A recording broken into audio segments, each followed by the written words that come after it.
గన్నులు చూపించి బెదిరించి భయపెట్టి కాకినాడ సెజ్ సీపోర్టులను వాటాలుగా విభజించి మాజీ సీఎం వైఎస్ జగన్ తన బినామీలకు ధారాదత్తం చేసి రైతులకు అన్యాయం చేశారని టీడీపీ రాష్ట్ర అధికార ప్రతినిధి మాజీ ఎమ్మెల్యే ఎస్వీఎస్ఎన్ వర్మ అప్పటి వైసీపీ పాలనపై విరుచుకుపడ్డారు.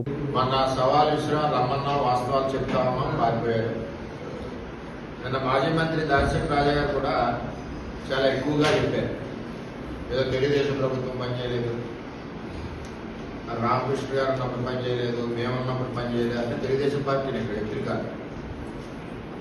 నేను సూటిగా అడుగుతున్నా దార్శక్ రాజా గారు, మీరు రైతులకి పెట్టి చేతులు తెలుగుదేశం పార్టీ తీసుకుని చేతులేమో మా రైతులదని అంటున్నారు కదా. పెట్టి చేతులు మీ దగ్గర ఉన్నప్పుడు గన్నలు చూపించి బెదిరించి భయపెట్టి కాకినాడ సీపోర్టుని వాటాలు ఎందుకు కొట్టేశారు? అన్ని వందల కోట్ల రూపాయలు మీ బినామీ కంపెనీలు అరవిందోకి వచ్చినప్పుడు రైతుల గురించి ఆ రోజు జగన్మోహన్ రెడ్డి పెట్టి చేతులు ఎక్కడ పోయినాయి? కోర్టులు ఆపుకోవడానికి పోయినాయి ఆ చేతులు రాజా గారు చెప్పాలి. అలాగే తర్వాత జిఎంఆర్ను బెదిరించారు. 4,000 కోట్లు పైచిలుకుకి అరవిందోకి రాయించారు. అప్పుడు జగన్మోహన్ రెడ్డి చేతులు రైతుల గురించి ఆలోచించాలని రాలేదా? ఆ చేతులు ఎక్కడ పోయినాయి? నిన్న వేగంగా అంటున్నారు కదా, తెలుగుదేశం పార్టీ పెట్టి చేతులు రైతులు తీసుకునే చేతులు. ఆ రోజు మీ జగన్మోహన్ రెడ్డి చేతులు పెట్టి చేతులు కాదా, దోచుకునే చేతుల? ఆ విధంగా వీళ్ళు కోర్టుని బెదిరించి గడపెట్టు లాక్కున్నారు, జిఎంఆర్ను బెదిరించి ఎస్సీజెడ్ లాక్కున్నారు. అసలు ఈ పోర్టుకి కానీ ఈ కోర్టు బెదిరించి లాక్కున్నారు, ఈ ఎస్సీజెడ్కి కానీ చంద్రబాబు నాయుడుకి కానీ ఏ విధంగా సంబంధం లేదు. 2005లో ఒక మెమో ఇష్యూ చేశారు. మెమో నెంబర్ APIL 1115 అనుకుంటారు. దాంట్లో క్లారిటీగా రాశారు, గవర్నమెంట్ ఆఫ్ ఏపీ ఎంటర్డ్ MOUలో ఎంటర్ అయింది ONGCతో. ఆ రోజు Lakshmi Parthasarathi principal secretary collector సింగాలకు రాస్తూ ONGCతో MOU ఎంటర్ అయ్యాం, 10,000 ఎకరాలు యుద్ధ ప్రాతిపదికన ఎక్విజేషన్ చేయాలి, అడ్వాన్స్ పొజిషన్ రైతుల నుంచి తీసుకుని ఇవ్వాలి, 2 స్టేజెస్ లో ఎక్విజేషన్ చేయాలి. అలాగే 12 గ్రామాలు ఏదైతే ఉన్నాయో 12 గ్రామాలకి మరి హ్యాబిటేషన్ ఇవ్వాలి, వాళ్ళకి ఎక్కడో చోట కట్టేసి ఇల్లులు అవన్నీ ఇవ్వాలి, వాళ్ళందరూ కూడా ఖాళీ చేయించాలి. ఇది collector, APICC, MD, revenue team కలిసి త్వరితగతిని చేయాలని చెప్పి ఆర్డర్స్ రాజశేఖర రెడ్డి గారి టైంలో ఇచ్చారు. రిహాబిలిటేషన్ కూడా 12 గ్రామాల పక్క తీయమని, అది రాజశేఖర రెడ్డి చేశాడు. అదే విధంగా రాజశేఖర రెడ్డి ఎక్విజేషన్ కూడా 2008లోపే చేశాడు. అప్పుడే యాజిటేషన్ అయింది, బలవంతం చేశారు. ఆ టైంలోనే సీపోర్ట్ కేవీ రావు గారు వచ్చారు. కేవీ రావు గారు ఎవరండి? రామచంద్రరావు గారు ఇల్లుది, కేవీ రావు ఇల్లుది. ఈ ఇంట్లో కూరండితే ఎక్కడికి, ఈ ఇంట్లో కూరండితే ఎక్కడికి, వీళ్ళిద్దరు కలిసి రాజశేఖర రెడ్డి వెనకాల ఎవరు నడిపించారంటే మీటింగ్ల మీద ఎవరు కూర్చున్నవాడు పైన జగన్మోహన్ రెడ్డి. జగన్మోహన్ రెడ్డి టైంలోనే ఇదంతా జగన్మోహన్ రెడ్డి స్కెచ్ తోటి జరిగింది.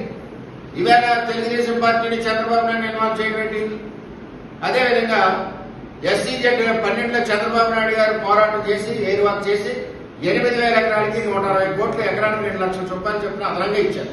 అదే తెలుగుదేశం పార్టీ సంస్కృతి. ఇవాళ జగన్మోహన్ రెడ్డి వచ్చాడు 2019 నుంచి 24 వరకు నువ్వు SCZ రైతులకి ఏం చేశావు? ఇంకా ఇవ్వని భూములకి ఏం చేశావు? ఆఖరికి గన్ పెట్టుకుని GMR దగ్గర బెదిరించి లాక్కుని మీ యొక్క విజయసాయి రెడ్డి అల్లుడికి ధారాదత్తం చేశారు అరవింద్. ఇవాళ నేను అడుగుతా ఉన్నా, 2,000 ఎకరాలు అవార్డు పాసే ఉన్నాయి, మేమేదో అవార్డు భూమి ఇచ్చేసామన్నారు. మీరేమిటి? మీ బినామీకి అక్కడ ఎకరం అరెకరం 10 సెంట్లు ఉంది కాబట్టి వీళ్ళు తీయాలంటే ఎలాగైనా ఆలోచన చేసి మీరు ఒక పక్కన ఇస్తాం 2,000 ఎకరం అని చెప్పి జీవో నెంబర్ 12 ద్వారా ఇచ్చారు. ఇవ్వడం మన రాజా గారికి తెలుసు. దార్శక్ రాజా గారే 14 ఎకరాలు కొన్నారు, ఆయన కూడా పబ్లిక్ గా ఒప్పుకున్నారు. అలాగే ఇంకా చాలా మంది వైఎస్ఆర్ రాజాలు ఉన్నారు, అవన్నీ బయట తీస్తున్నాం. ఆ రోజు ఇన్ని వేల ఎకరాలు కూడా యనమల రామకృష్ణ గారు మంత్రిగా ఉన్నారు, నేను ఎమ్మెల్యేగా ఉన్నాను, చంద్రబాబు నాయుడు గారు ముఖ్యమంత్రిగా ఉండగా మేము వెళ్ళి రైతులకు న్యాయం చేయాలంటే చంద్రబాబు నాయుడు గారు చేశారు. 140 కోట్లు అతను తెప్పించాం. ఈ 2,000 ఎకరాలు నువ్వు ఏం చేసావు? ఇక్కడి నుంచి అక్కడ మార్చావు. మార్చినప్పుడు ఏం చేసావు? మొత్తం వైఎస్ఆర్ రాజాలందరూ కూడా దాడిశెట్టి రాజా గారితో సహా ఎవరికి ఎక్కడ కావాలో ముందుగా రైతులు బెదిరించి నీకు ఇప్పుడు అవ్వదు, అక్కడ కావదు, 20 ఇస్తాను 15 ఇస్తాను తీసుకుని వాళ్ళు బ్యాగ్ లిస్ట్ చేసుకున్నారు. దాడిశెట్టి రాజాకి ట్యాంక్స్ చెప్పాలి, నిజాన్ని నిజం ఒప్పుకున్నాడు.